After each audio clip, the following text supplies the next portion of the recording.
Hello again from the Austin Public Library. We're on the road here at Gardner with Chef Andrew Wiseheart. He was kind enough to sit down, talk to the library for a little bit. Thanks for having us. You bet. Glad to be here. One of the first things that stood out to me when I was thinking about what your influences might be was your dad was very innovative in the kitchen growing up. Can you elaborate tell us what you meant by that? Well, I think innovative is relative to where I grew up. I grew up in West Texas in a town called San Angelo. Very meat and potatoes kind of town.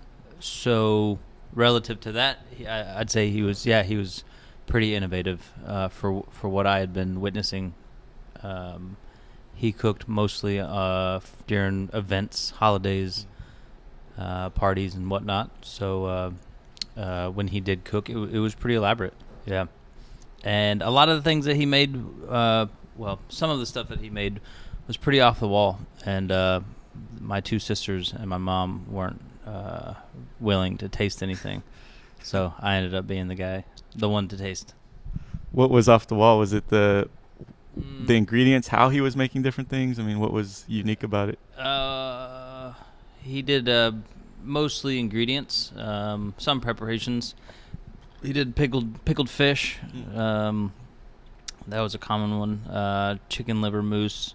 A lot of fish. He liked fish a lot, so he made a lot of that. I've seen you push back somewhat against the definition of local being locally sourced food specifically. I think my pushback comes when local is used used for marketing purposes, more so than using it with integrity, I guess.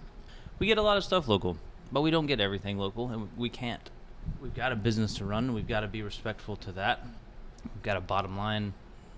There's a lot of reasons why we can't stay local across the board. So pushback comes from using it as a marketing term and not really following through on your word. I don't want to say that I'm doing something that I'm not. So we talk about using quality ingredients, and that's our focus is using quality ingredients and supporting the community and supporting our fellow farmers, and that's super important. Absolutely. How do you think that hurts food or the industry as a whole, when you have that almost entertainment element? I think that it hurts. I think that restaurants and food being in pop culture hurts it because you're much more susceptible to trends and fads, and with those come highs and lows. Business has ebbed and flowed quite a bit at Gardner since we've opened, and we've had some really good accolades. I think the first one was the Bon Appetit Top 50 Best New Restaurants in America. It was great. We saw a lot of people come in after that, and it was a huge nod, and it was a great thing. But we had this huge increase in business. About 3 or 4 weeks later, we got done riding that wave, so we dropped way off. During that 4 weeks, we're like, hell yeah, we're busy. We need more people, so we hire more people. Then we drop off after 4 weeks because that something else has come into this mainstream food news. Now we've got too many people, so we can't give them enough hours because we're not bringing enough people, as opposed to just having steady business, doing what we want to do. I'm not necessarily saying I'm against what's going on. Strictly observation. Right. I love the nods. They're great. They're necessary. It's the world we live in. There's no getting away from it. There's no reason to fight it. Like I said, all just observation.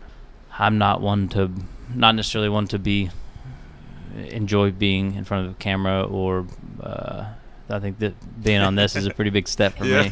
Yeah.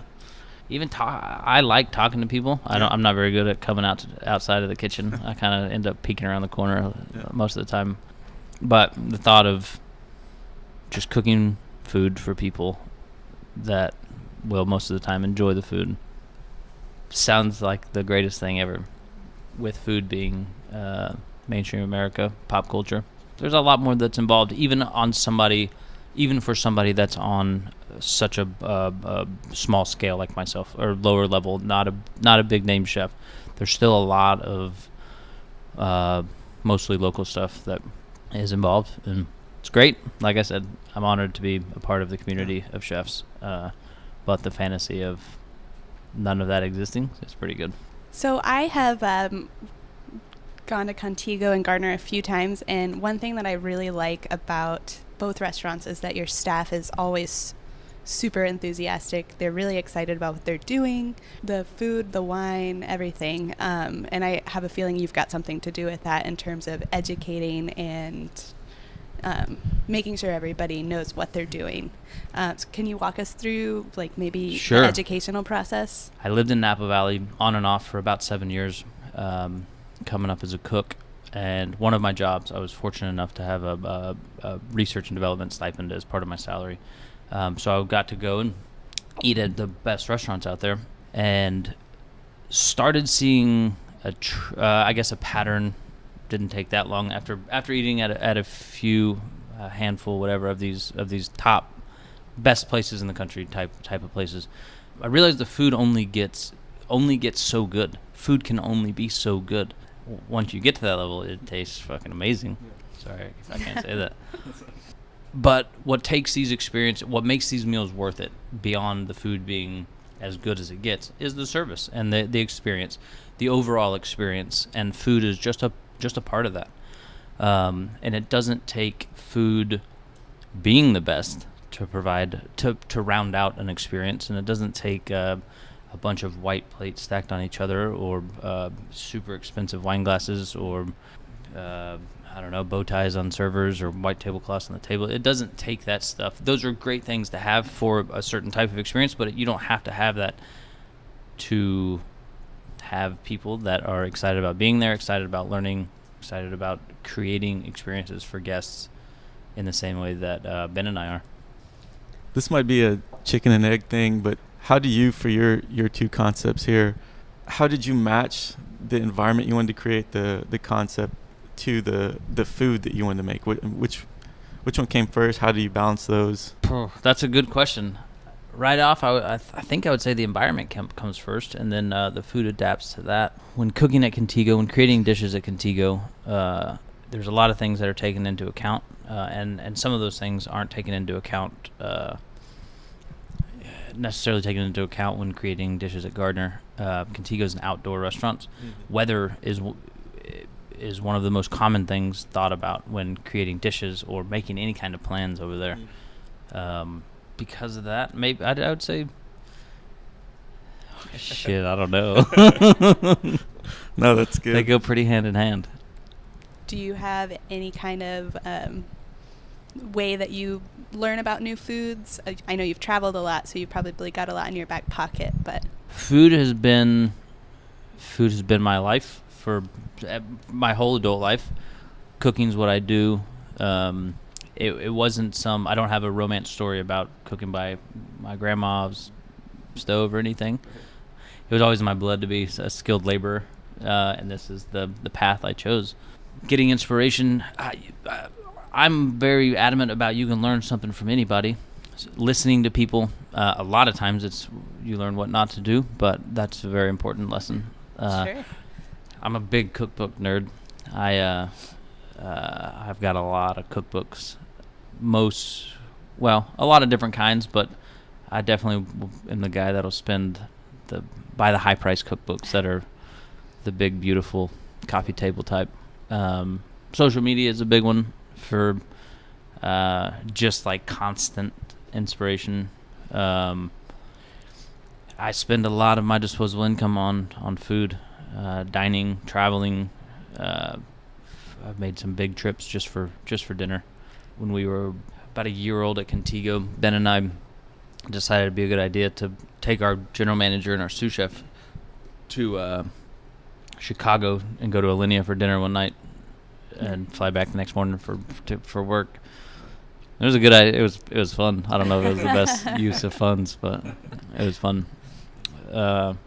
So a little bit of everything for inspiration. Great.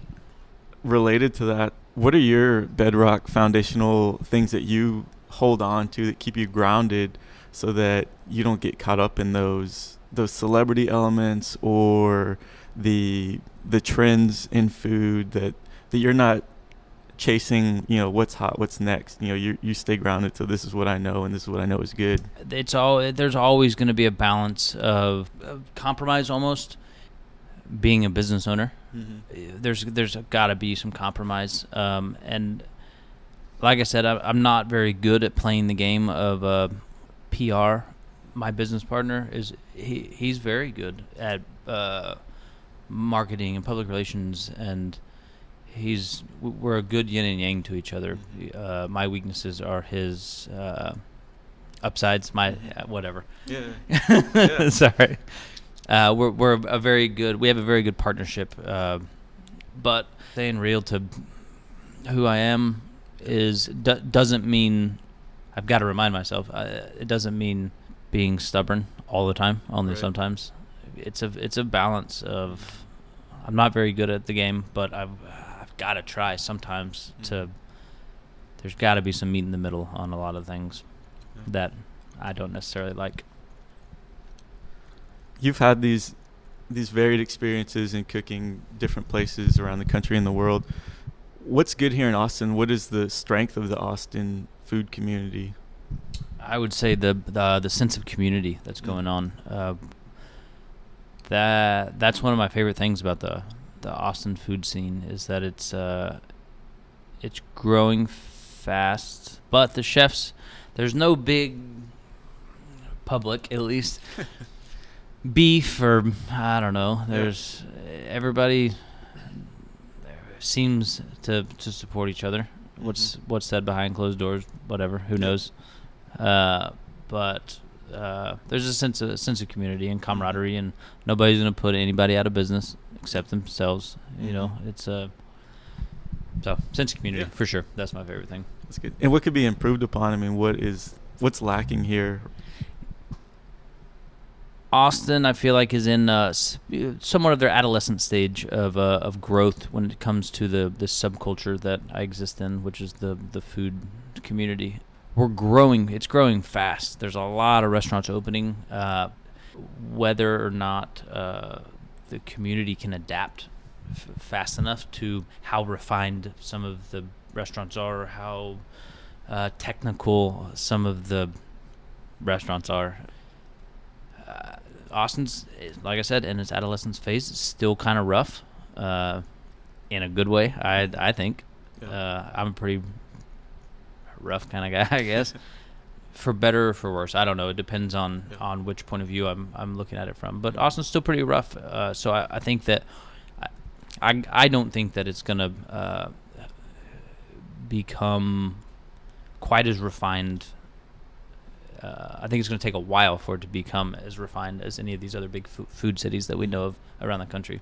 So I guess that would be my answer, is have it hurry up and become a little more refined. Gotcha.